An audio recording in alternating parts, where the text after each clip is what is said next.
Hi, and welcome to Kloeker's Education Foundation, where we provide quality content for amazing teachers and students. If you're joining us from a previous video on human geographic systems, welcome back. And if this is your first time here, this is our World Geography series, and today's lesson is on the physical geography of North America. Before we get started, don't forget to check out the link below for a set of free guided notes to this lecture. Let's dive in. Now, the landscape has affected the way the United States and Canada have developed. Canada is the second largest nation in the world, and the United States is third. Both have vast amount of resources, huge forests, large mineral deposits, and both sit as global economic powers. You can see on this map that both have a variety of industries, whether it is from iron ore, coal mines, timber mills, uranium deposits, and oil fields that run throughout the United States and Canada. Now, with the United States, most of the United States along the east coast through the Gulf of Mexico, now or called the Gulf of America, these flat coastal plains contain excellent harbors. Virginia, Chesapeake Bay, Maryland, Massachusetts, Boston, Florida has many, New Orleans, Houston, lots of many great harbors built along the Atlantic in these lowlands that have rivers flowing through which allow quick access into the continent. The United States is also home to the Appalachian Mountains. Okay, one of two major mountain chains in the United States, the Appalachian and the Rockies, extending from Newfoundland and Canada all the way to Alabama.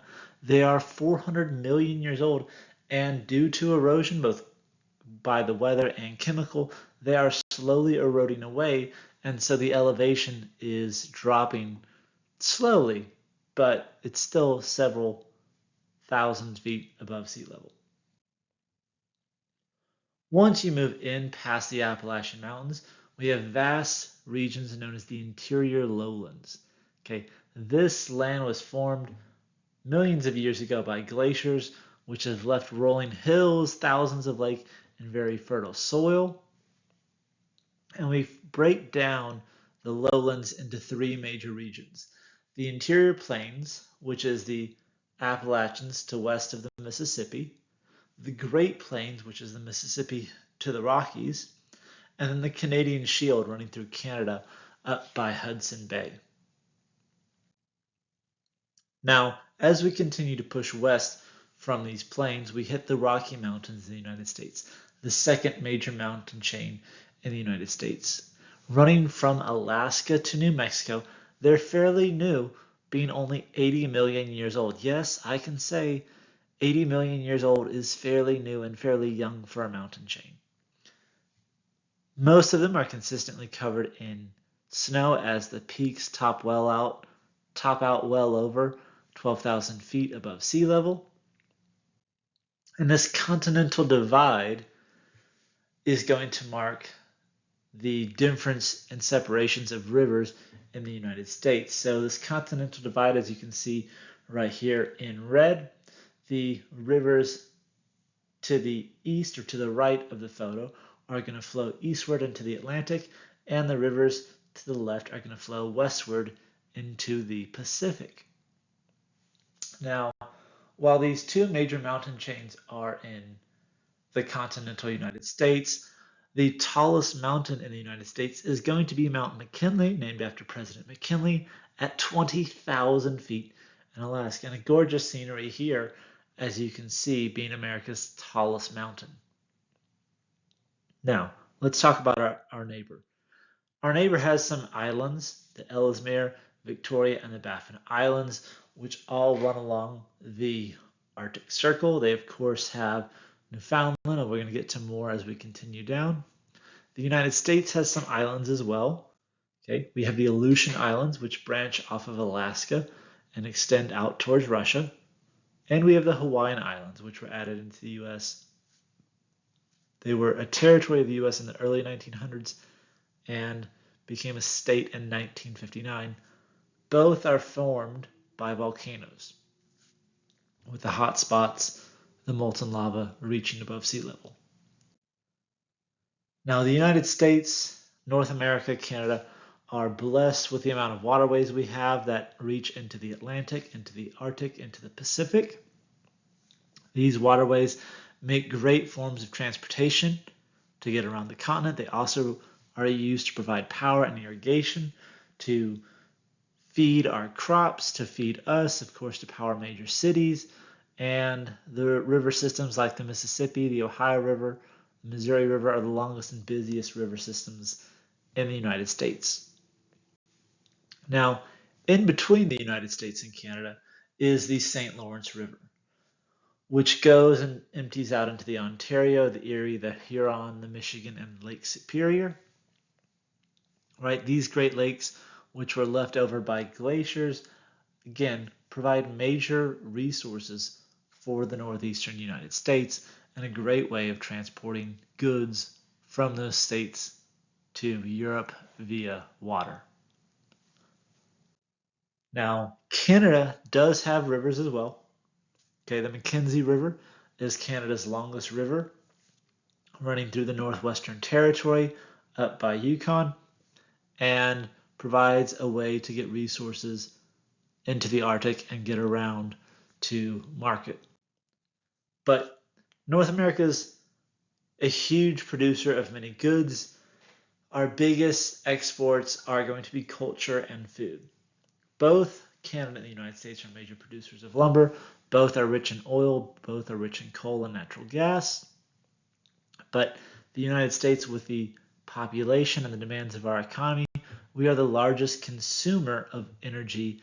We import oil because we currently are not producing enough to satisfy our needs to be energy independent.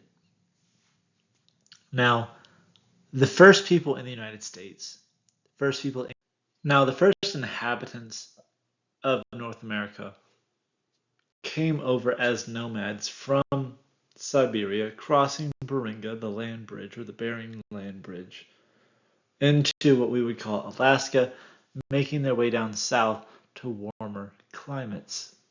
In pursuit of these warmer climates, these nomads are hunter-gatherers, right? They don't take a lot of things with them.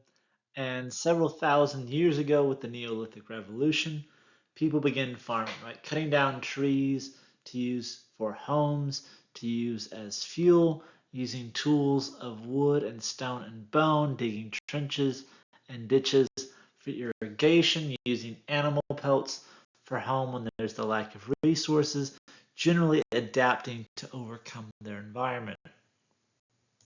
Now, when first Europeans came to the New World, right, we are cutting down trees, trying to clear roads and paths, using the waterway to get into the continent. Of course, they're going to use and build canals like they did in England to get around. And one of the important canal systems they're going to build is the St. Lawrence Seaway, built as a canal with several locks where we can control the altitude or the height of water to raise and lower it. Now, this is, of course, a photo of this. So you can see Lake Superior 600 feet above sea level, and the Great Lakes are getting closer and closer to sea level. And so you needed, or they built locks to control so they could get a boat from Lake Superior down to sea level into the Atlantic fairly easy. And what it looks like is this: boats pull in, they will of course close the gate, they will raise or lower the water depending on the next level, and then open it. They'll release the boat out, a boat will come in, they'll raise it up, open the gate on the other end, and it will effectively act as an elevator for boats to change out of higher altitudes into lower altitudes. Now, with the technologies and innovations that have happened, okay, the United States is going to construct a rather large and impressive rail network across the United States known as the Transcontinental Railroad. Okay, transcontinental, trans meaning cross continent, cross the continent. So one could take a train from New York to San Francisco, going all the way via choo-choo to travel goods. It was great for the development of the United States in the 1860s because it meant that if you were a farmer, you could get your goods to market farther and farther away for better and better profit. It also meant if you were a factory, you could put goods on the train and sell it to more and more people because your goods could travel. Now, the train is becoming less and less popular as a form of transportation. Before it was dirt roads. Today, and what's kind of unique about the US compared to other nations, is the fascination and the reliance on cars as a major form of travel. The cars kind of made prominent by Henry Ford and the assembly line, made it very affordable that way. Today, most Americans rely on cars as their major form of transportation, especially as less and less people live in the urban centers. And we have millions of miles of road developed and built for the car to get around.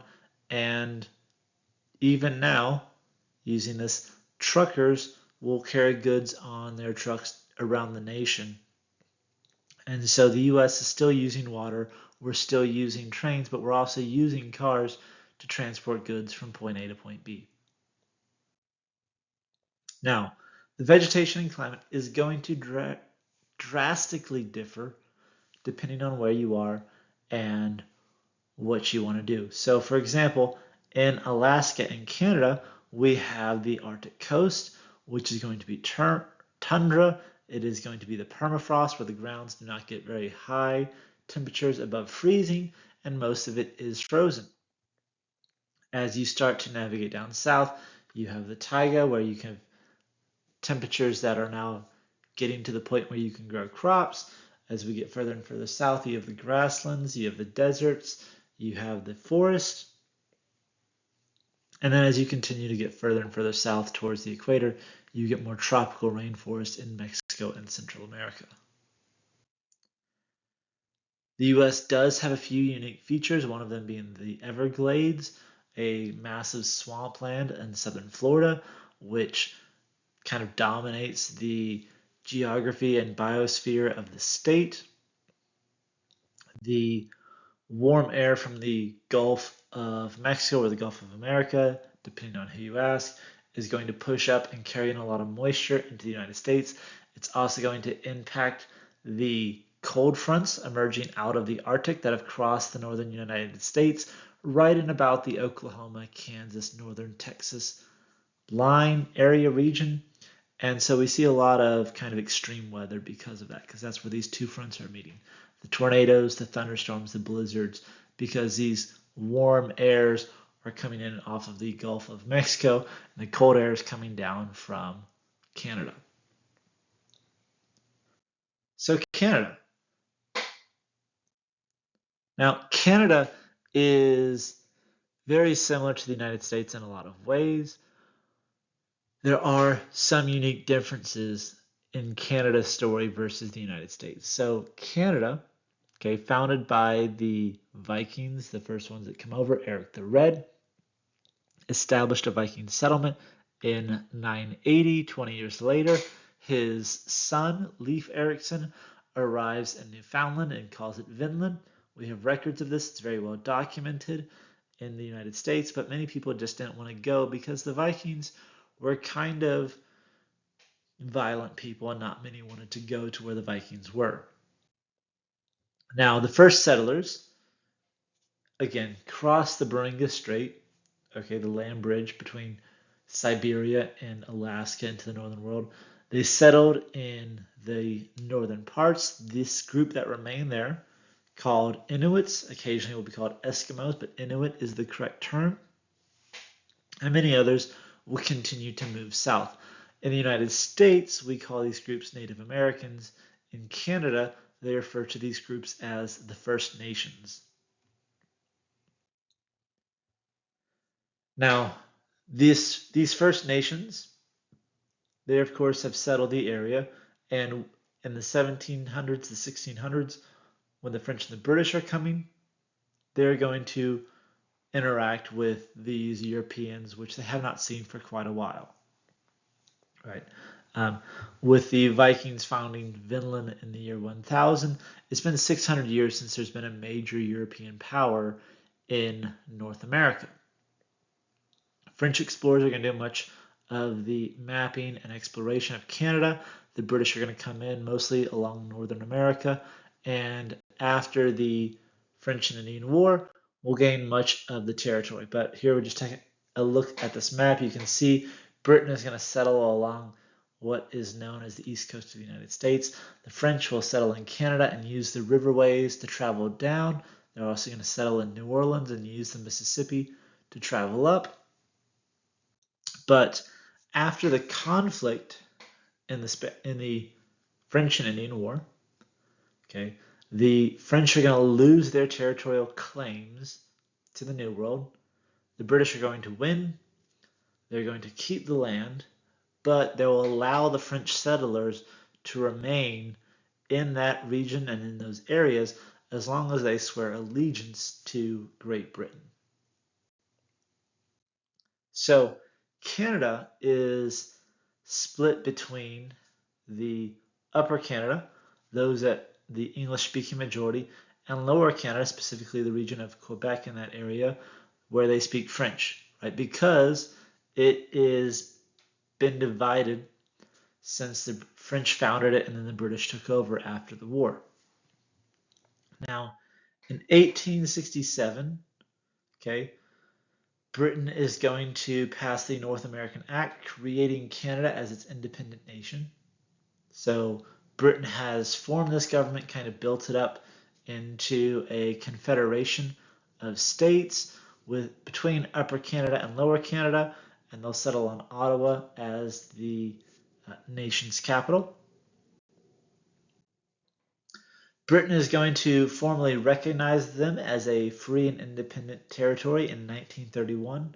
So they were directly under the control of the British up until the 1800s, which we just talked about. Then they became kind of a proxy nation or a territory where they're self-governing but still report to the British. In 1931, Canada is an independent nation. Canada is going to use a parliamentary system where the legislative and the executive branch are combined to form the parliament. And the majority party is going to appoint the head of state known as the prime minister. And so this is the legislative, the parliamentary building in Canada, our version of the Capitol building, the US version of the Capitol building. So Canada is a very famous photo. The parliament is going to be the Senate, the legislative branch, the governors, all the cabinets. But then, of course, you have the lieutenant governors, and all of this is going to be the government of Canada. Canada has distinct political states, much like the United States does. So, for example, the US has Texas, Florida, California, all of that. The Canadians have their own. They have Yukon, British Columbia, Alberta, Saskatchewan, Manitoba, Ontario, Quebec, and quite a few more. All of these are going to come together and operate together in order to, again, run the nation state of Canada. So, Canada, one of its main exports is going to be food. The domestic use, of course, Canada's going to try and feed itself first, as every nation does. They'll export the excess, specifically fish.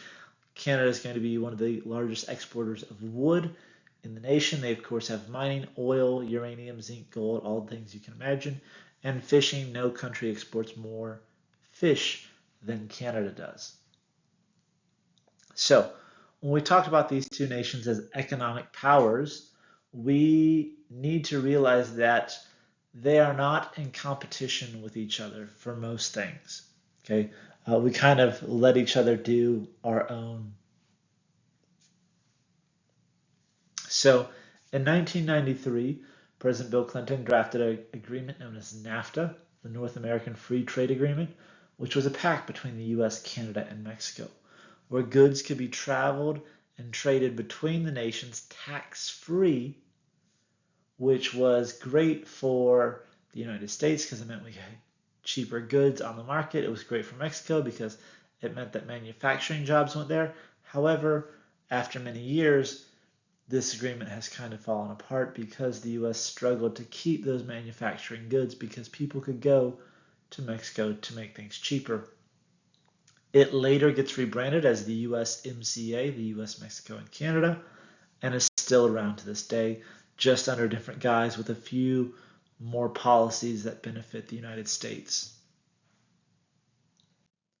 Now, the United States, we already talked about the geography, so today, this video, this last portion, just kind of talks about the culture and the political systems of the United States. The U.S. is built on migration. People have always been moving in and to and around and from and within the United States. Migration, the people of movement. The origin is pretty similar, right? Thousands of years ago, these nomads crossed Beringa, settled down. Those are the Native Americans. The Spanish arrive in the 1500s in the Caribbean and expand northward into Florida.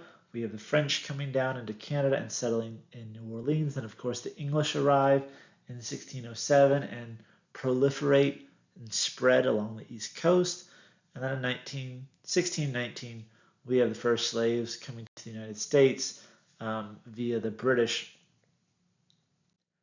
This exchange of goods, ideas, and services between the old world and the new world, when they're first developing, is known as the Columbian Exchange.